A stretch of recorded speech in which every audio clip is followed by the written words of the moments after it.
Hi అండి, welcome to Hindu RK vlogs. ఇక్కడైతే చూసారు కదా, నిన్న పాప మైసూర్ బోండా కావాలని ఏడ్చింది. ఇంక బయట నుండి తెద్దామని తీసుకొచ్చిన, పూర్తిగా అయితే తినడం లేదు, టేస్ట్ బాగుండడం లేదనేసి. బయటనైతే ఫ్రై అవుతుంది కానీ లోపలైతే ఇంక ఉడకడం లేదు. అందుకని పాప తినట్లేదు, ఇలా కాదని చెప్పి ఇంక ఇంట్లో అయితే ట్రై చేద్దామని చెప్పి చేశాను. నేను కూడా ఫస్ట్ టైమే చేశాను కానీ చాలా బాగా వచ్చింది.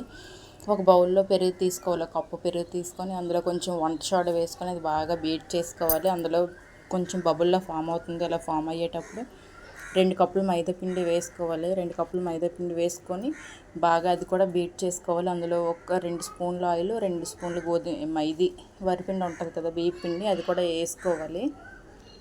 వేసుకొని బాగా కలుపుకోవాలి. ఇంకా కొంచెం గట్టిపడుతుంది పిండి. గట్టిపడిన తర్వాత వేడి నీళ్ళు కొంచెం కొంచెంగా వేసుకొని బాగా కలుపుకోవాలి. చేతితో బాగా బీట్ చేసుకోవాలి. స్పూన్తో కలుపుదామంటే అవ్వదు.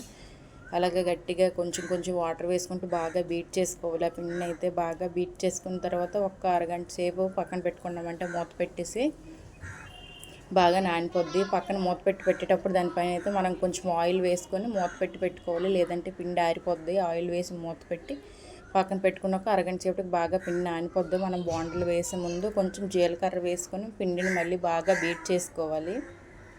ఇలా బీట్ చేసేటప్పుడు స్టవ్ మీద ముందే కడాయి పెట్టుకుని ఆయిల్ సరిపడా వేసుకొని ఇది బీట్ చేసే లోపల ఆయిల్ కూడా బాగా హీట్ ఎక్కిపోద్ది. ఇంకా ఆయిల్ కూడా బాగా హీట్ ఎక్కిపోయిన తర్వాత చిన్న చిన్న పునుగులుగా వేసుకుంటే అవి మనం ఎలా వేసినా అవి అయితే ఆటోమేటిక్గా రౌండ్ షేప్ అయితే వచ్చేస్తాయి. ఆటోమేటిక్గా పొంగిపోయి ఆ రౌండ్ షేప్ అన్నీ వచ్చేస్తాయి. ఇంకా మనం ఎలా వేసుకున్నా అవి అయితే బాగానే వస్తాయి. ఇంకా చూసారు కదా, ప్రాసెస్ అయితే చాలా సింపుల్, టేస్టీగా కూడా వచ్చాయి. లోపల కూడా బాగా మైదా పిండి లేకుండా మొత్తం అంతా బాగా ఉడికిపోయింది. చూసారు కదా, నేను చిన్న చిన్న వేసినా అవి ఎలా వేసినా ఆటోమేటిక్గా రౌండ్ అప్ అయిపోయి అలాగ బబుల్లో పైకి వచ్చేస్తున్నాయి. చూసారు కదా, ఎవరైనా రాని వాళ్ళు ఉంటే ఒకసారి ట్రై చేయండి. టేస్ట్ అయితే చాలా బాగున్నాయి. ఇంకా పాప కూడా చక్కగా తినింది. ఇంకా బయట కొనే కంటే ఇంక ఇలా చేసుకోవడం బెస్ట్ అనిపించింది. ఇంకా అలాగని డైలీ కూడా పెట్టాం కదా ఆయిల్ ఫుడ్, ఎర్లీ మార్నింగ్ అంటే అసలు డైజెస్ట్ అవ్వదు కదా, ఇంకెప్పుడో కావాలన్నప్పుడు ఇక్కడ పెట్టుకుంటే సరిపోద్ది. ఇంకా ఒక 5 నిమిషాలు మీడియం ఫ్లేమ్లో పెట్టిన తర్వాత హై ఫ్లేమ్లో పెట్టుకొని ఒక 5 నిమిషాలు ఫ్రై చేసుకున్నామంటే పైన క్రిస్పీగా లోపల సాఫ్ట్గా అయితే వచ్చేస్తాయి. ఇంకా దీనికి గట్టి చట్నీ చేసుకుంటే బాగుంటుంది. ఇంకంతేనండి. ఛానల్ ఎవరైనా కొత్తగా చూసినట్లయితే ఛానల్ని సబ్స్క్రైబ్ చేసుకోండి. Thank you, bye bye.